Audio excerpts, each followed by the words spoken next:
17-18 বছরের একটা কালো যুগ আমরা পার করে এসেছি। আওয়ামী লীগের লোক না হলে চাকরি হবে না। যে যুগে আমাদের কোনো ভোটাধিকার ছিল না, গণতন্ত্র ছিল না, ধর্মীয় অধিকার ছিল না, আইনের শাসন ছিল না, অর্থনৈতিক অধিকার ছিল না, আমাদের অন্ন বস্ত্র শিক্ষা চিকিৎসা বাসস্থান, ক্ষুধার্ত মানুষের খাবার নেই, নিরন্ন মানুষের হাজারি, অন্নহীন বস্ত্রহীন মানুষের কান্নায় এই বাংলার আকাশ বাতাস ভারী হয়েছে।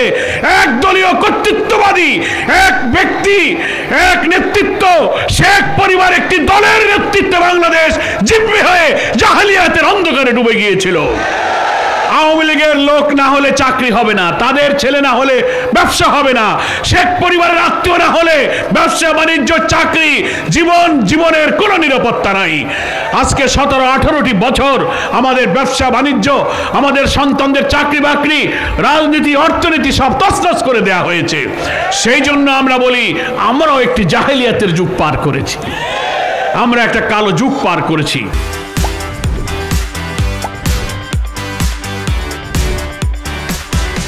আপনি চিন্তা করতে পারেন,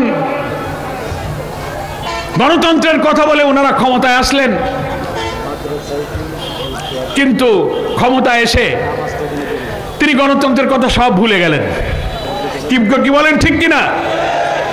14, 18, 24 তিনটা নির্বাচন হয়েছে, 15টা বছর পার হয়েছে, আমরা ভোট দিতে পারিনি। ভোট দিয়েছেন আপনারা? তাহলে কি হলো?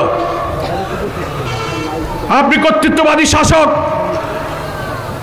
দিনের ভোট রাতে করবেন, ভোট কাটবেন, দামি ভোট করবেন, ভোটাররা ভোট কেন্দ্রে যেতে পারবে না। ভোটাররা ভোট কেন্দ্রে রওনা দেয় সকালে,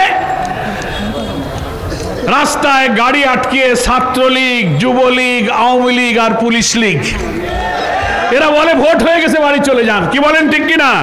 আমরা ভোট জোর করে যদি কেউ চেষ্টা করে ভোট কেন্দ্রে যায়, সে মার খেয়েছে, আহত হয়েছে, প্রিজাইডিং অফিসারকে বলেছে আমার ভোট দেন, বলে না ব্যালট পেপার শেষ হয়ে গেছে, ভোট দিতে পারবেন না, বাড়ি চলে যান।